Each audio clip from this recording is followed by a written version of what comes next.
عزیز طلباء و طالبات، السلام علیکم۔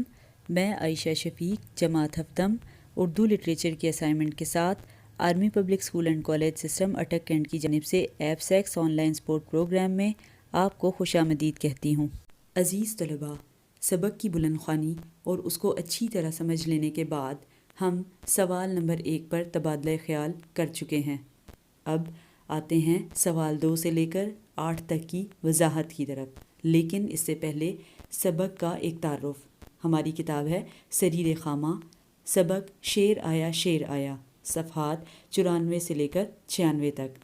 سبق کے مقاصد: طلباء سبق کے متن کو سمجھ لینے کے بعد اپنے الفاظ میں سوالات کے جوابات تحریر کر سکیں گے، الفاظ کی مدد سے بامعنی جملے بنانے کی مشق کر سکیں گے، الفاظ متضاد، واحد جمع اور تذکیر و تانیث بھی کر سکیں گے۔ اس کے علاوہ کردار نگاری میں بھی مہارت حاصل کریں گے۔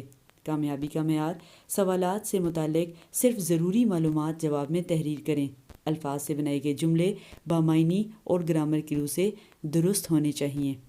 سوال نمبر 2 ہے، شعر آیا دوڑنا والی پرانی کہانی کون سی ہے؟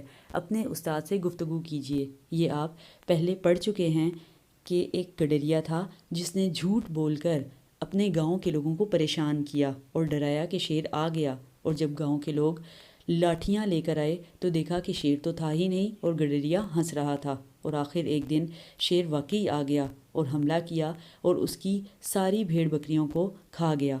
اس طرح اس کو اپنے جھوٹ کی سزا مل گئی۔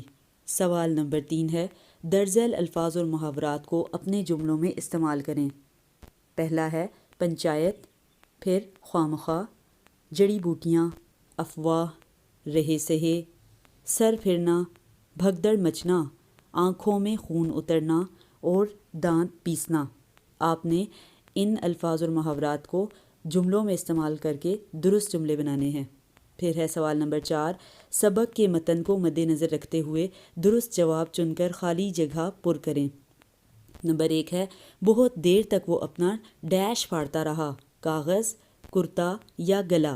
نمبر 2، بستی کے سارے عقل مند جمع ہوئے اور گڈریے کے لڑکے کا ڈیش شروع ہوا، مقدمہ، بیان یا واقعہ۔ نمبر 3، لڑکے نے کہا، میرے بزرگوں تم غلط ڈیش ہو، دیکھتے، سمجھے یا سنتے۔ نمبر 4، ہو سکتا ہے کوئی ڈیش ہی منہ اٹھا کر ادھر چلا آئے، گیدڑ، چیتا یا ہاتھی۔ اور نمبر 5، اتفاق کی بات ہے اسی رات شیر ڈیش میں داخل ہوا اور بھگدڑ مچ گئی، شہر، گاؤں یا بستی میں داخل ہوا۔ سوال نمبر 5 ہے، مندرجہ ذیل واحد کے جمع اور جمع کے واحد تحریر کریں۔ اس میں کچھ الفاظ آپ کو واحد دیے گئے ہیں اور کچھ جمع۔ آپ نے واحد کے جمع اور جمع کے واحد لکھ دینے ہیں۔ پہلا ہے جنگل، نمبر 2 مقدمہ، نمبر 3 مطلب، 4 کتب، نمبر 5 حیوانات، نمبر 6 افسران اور نمبر 7 احکام۔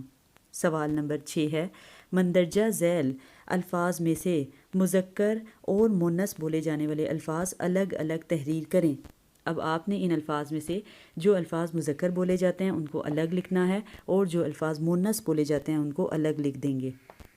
دیکھتے ہیں یہ الفاظ کون سے ہیں۔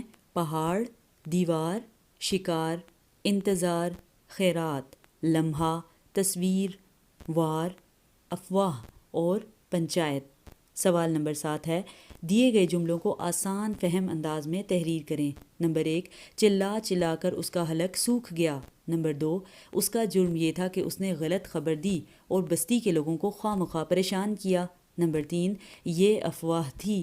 نمبر 4 ہے، کان کھول کر سن لو کہ تمہارا حشر بھی وہی ہوگا جو اس کا ہوا تھا۔ نمبر 5، شیر آئے گا تو تمہاری تکہ بوٹی بنا دے گا۔ نمبر 6 ہے، مجھے تو ہر گھڑی اس کے آنے کا کھٹکا لگا رہتا ہے۔